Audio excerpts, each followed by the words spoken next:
With the Fight Doc, can you introduce yourself for the folks? Dr. Riley Hayes. Nice to meet you, Riley. Nice to meet How'd you. you get involved in this stuff? Well, I've been into a lot of sports medicine. I was a medical student at U of I, and they have a good sports medicine program there. Into a lot of sports myself, and they had some problems with some of the doctors in the area not really knowing how to either take care of the fighters during a fight, when to stop a fight or not, and I had a little more experience, and I enjoy it. I enjoy working with the guys and all the people here, and it's a lot of fun. It's good to get out of the office every once in a while and do something a little bit different. I'll bet. I saw you're doing physicals on all the fighters before the fight. What are you looking for during those pre-fight physicals? Of course, the most thing that you're looking for here, you're examining the cream of the crop. You're not going to find anybody that has any big obvious illness. These are all young, flat-bellied kids, that make me look silly, with good pulses and blood pressures and everything. The thing that we have to worry about mostly is anybody getting so dehydrated that they're not going to make it up back before the fight. In that case, their pulse is very high, their blood pressure is high, neurologically they're a little bit sluggish. Those people we worry about because they can get hypotensive, faint onus during the fight, and they cannot protect themselves as well. And of course, we just can't let them fight if they don't hydrate up within a certain amount of time.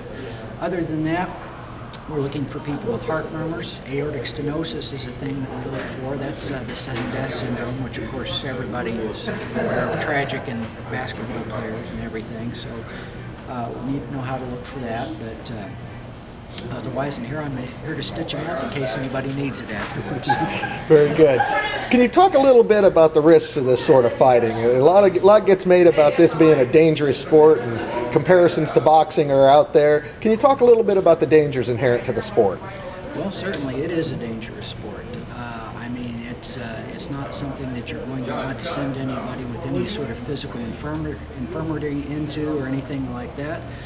But I am also a firm believer that this is still America, no matter what anybody says, and that you're allowed to participate in something like this if you so desire.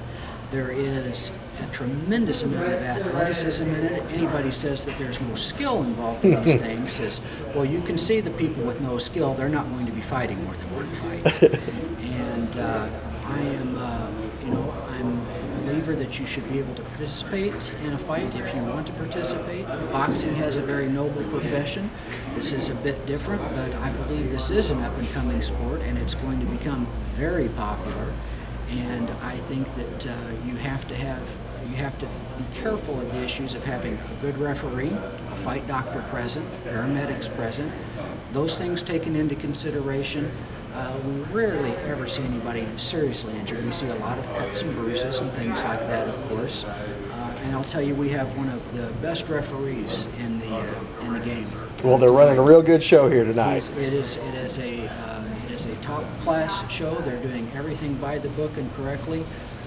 This referee's done thousands of fights, and he knows very well. He'll get to somebody before I will, practically, so I don't have to worry about stopping a fight. He's going to be on it very quick. So, all in all, I'm for it, and I think that it's a good thing, and I certainly rather have kids doing this than getting in a bar, getting in a brawl without a referee and a doctor. So, absolutely. It burns off a lot of steam for people, so it's very good. Well, thank you for participating in this. You're very welcome. Thank you, Doc. All right.